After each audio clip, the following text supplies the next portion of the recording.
Pourquoi peut-on parler de révolution industrielle en France et pourquoi peut-on remettre en question ce concept de révolution pour parler davantage d'évolution?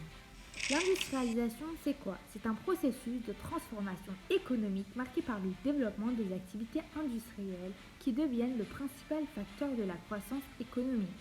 La première industrialisation s'étend sur un siècle. Elle a pour berceau l'Angleterre dans les années 1760. La deuxième industrialisation commence en Allemagne et aux États-Unis en 1830. Et à partir de 1850, l'industrialisation en France débute dans un contexte très favorable. Elle est permise grâce à l'utilisation de nouvelles sources d'énergie, comme le charbon. En 1769, James Watt invente la machine à vapeur qui révolutionne l'activité humaine. En France, la mécanisation a un effet direct sur l'explosion de la demande de charbon, surnommée le pain noir. Pour la satisfaire, des compagnies minières donnent naissance aux bassins houillers, aussi qualifiés de pays noirs. Entre 1848 et 1870, le nombre de gueules noires travaillant dans les mines est multiplié. Et entre 1840 et 1870, la production de charbon passe de 3 à 15 000 tonnes.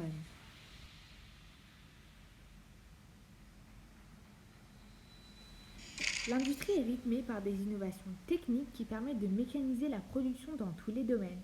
Par exemple, dans les ateliers de tissage qui fonctionnent à la vapeur, répondant à la hausse de la demande de tissus liée à la croissance démographique. Et en 1860, le secteur textile emploie à lui seul 50% des ouvriers français. Le deuxième secteur clé de l'industrie française est le secteur sidérurgique, dominé par les Schneider au Creusot, qui inventent le marteau-pilon à vapeur et par la même occasion se diversifient dans la fabrication d'armes. L'industrialisation rend nécessaire le réaménagement des espaces de production. Le défi des industriels consiste à concentrer au même endroit les matières premières, les machines et la main-d'œuvre. C'est la naissance de l'usine. Des régions industrielles se forment peu à peu, et principalement dans le nord, autour de Lille, à l'est, autour de Strasbourg, dans la région lyonnaise, dans la vallée de la Seine, autour du Havre, Rouen et Paris. Dans ces régions, les usines aménagent à proximité de vastes aléas ouvrières.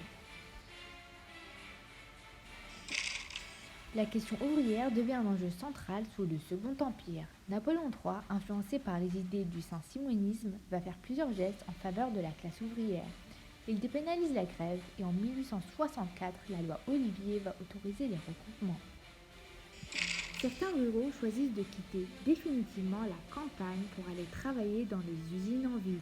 C'est l'exode rural. 1 million de ruraux émigrent vers les villes qui voient leur nombre d'habitants augmenter. C'est l'urbanisation. La densification des réseaux de transport stimule les échanges commerciaux et rend accessible l'ensemble du territoire. Par exemple, le réseau ferroviaire français passe d'environ 3 000 km en 1850 à 23 000 km en 1870. La ligne Paris-Lyon-Méditerranée fait passer le trajet Paris-Marseille de 8 jours à 14 heures. En 1881, Marcel Desprez développe le transport de l'électricité à longue distance. Le baron Haussmann fait de Paris une capitale moderne. Les nouveaux quartiers sont composés d'immeubles haussmanniens et les rues étriquées sont remplacées par de larges avenues. En 1865, les gares du Nord, de l'Est ainsi que l'Opéra Garnier en 1861 sont construits. La modernité industrielle est mise en scène par les expositions universelles de 1855 ainsi que le Palais de l'Industrie.